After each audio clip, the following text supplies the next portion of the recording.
Hello and welcome back. This video will start section 9.2, which is again comparing two different values from two different samples to determine, to try to test hypotheses involving two different populations. So in this video we'll be looking at means, and if we want to compare the mean of two different populations, say means between men and women, or between two different kinds of coins, if we're flipping coins, or anything where we have two different populations, we can use the techniques in this video. However, there's quite a few different situations that we could consider. First and foremost, we can look at the standard deviation of both the populations, because the standard deviation is going to affect the spread of the data. And when, so we are going to focus on this first one here. When the standard deviation of both populations are not known, and they're also not the same, or at least not assumed to be the same. If you know ahead of time that the two standard deviations are exactly the same, you can use a technique which is called pooling the variances.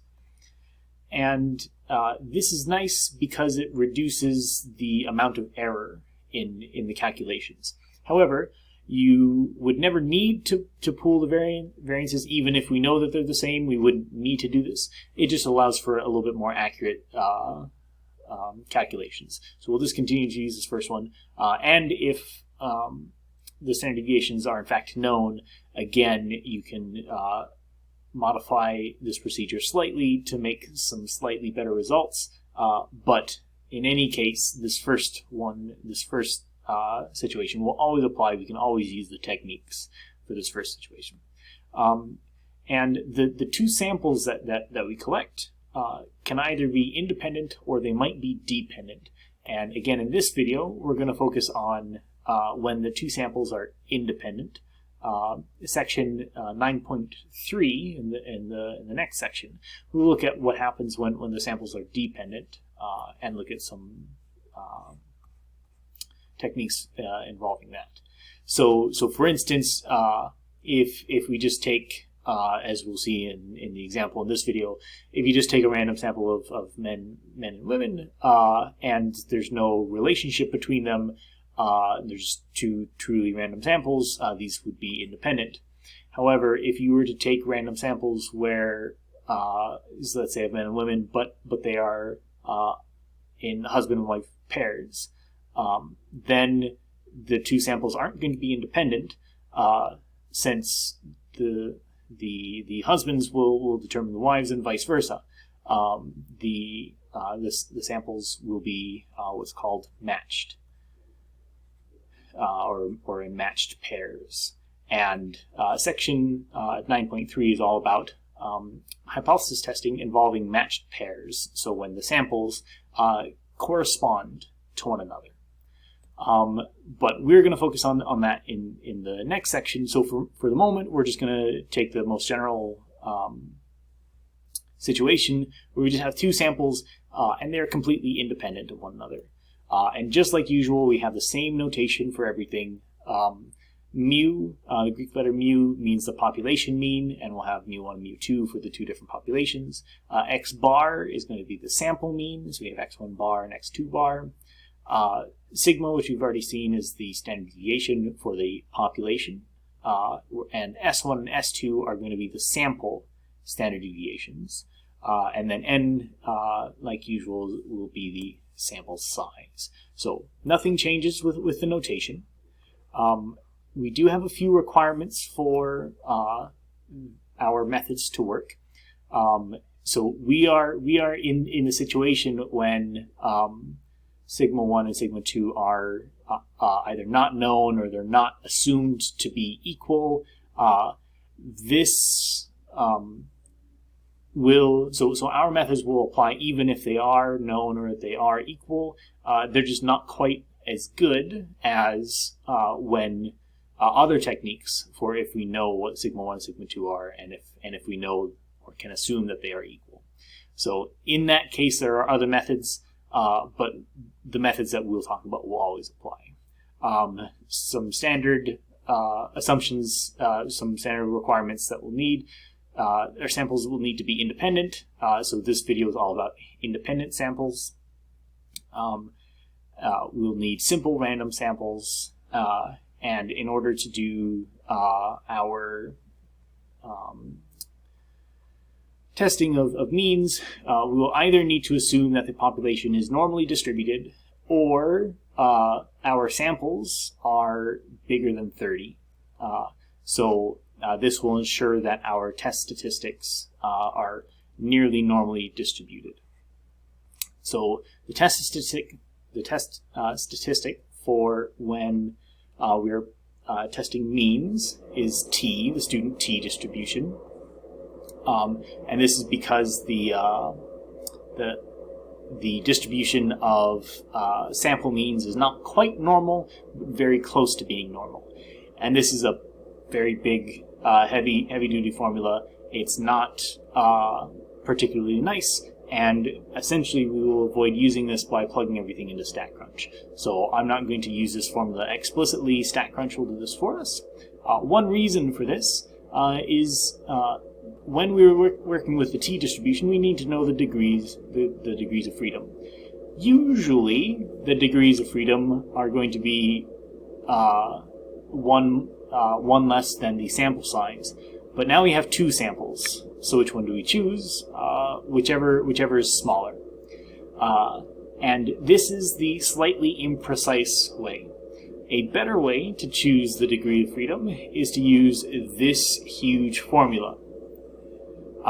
This formula would almost never be used by hand.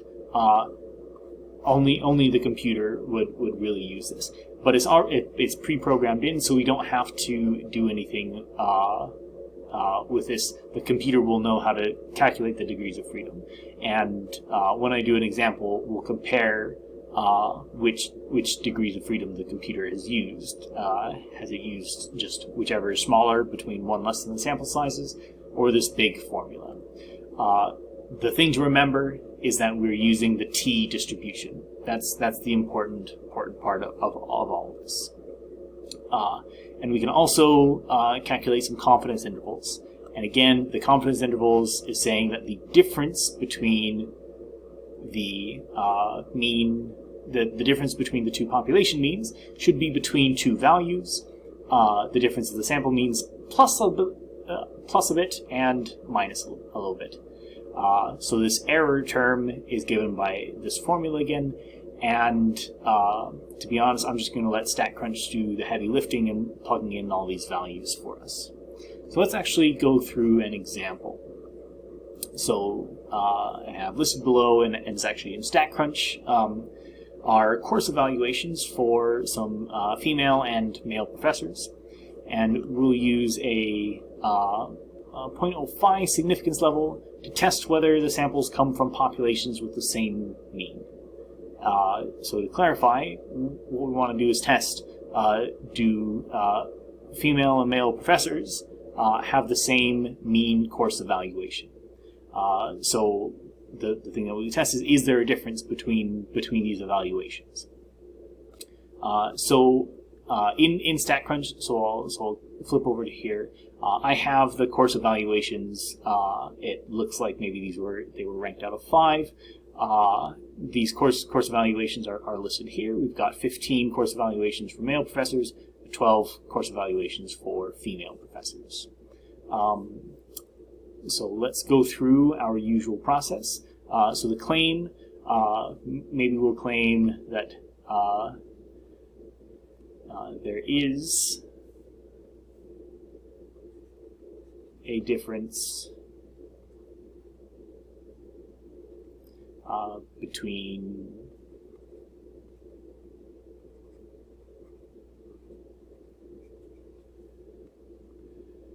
the mean scores from female and male professors.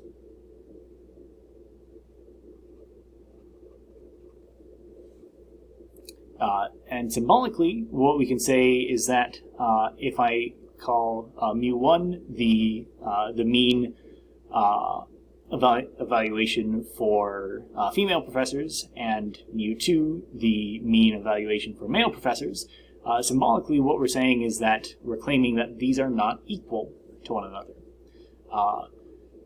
So for our null and alternative hypotheses, the null hypothesis is going to be saying that these guys are equal, and our alternative hypothesis is going to be our claim that these guys are not equal to one another.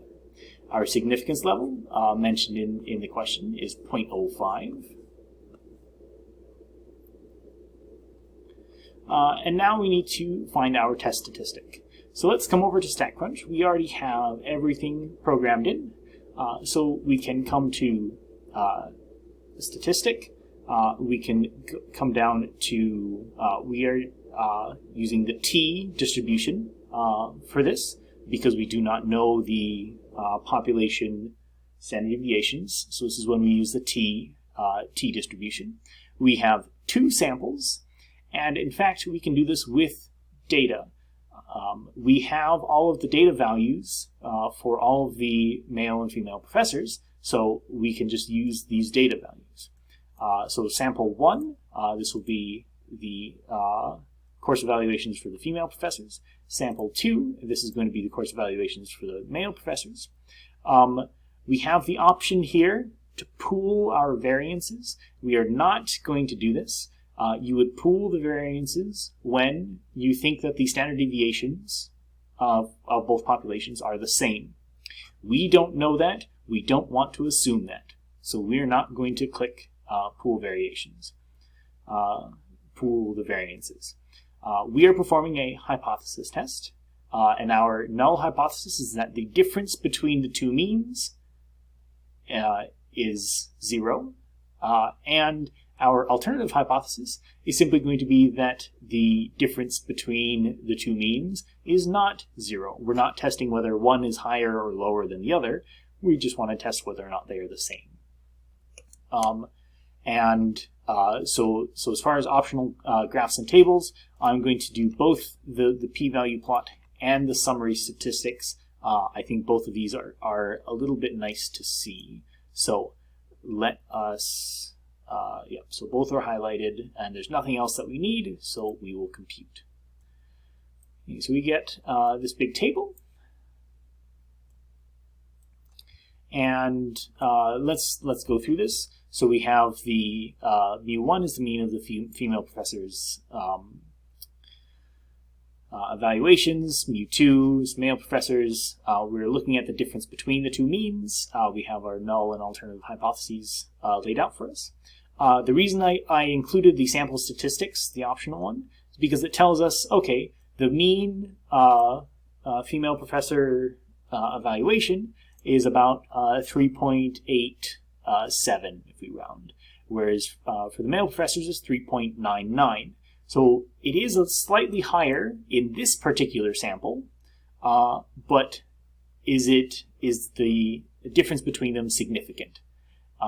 And when we look at our difference here, we can see that our t-stat, our test statistic, is going to be 0.6, let's say 6, if we round it.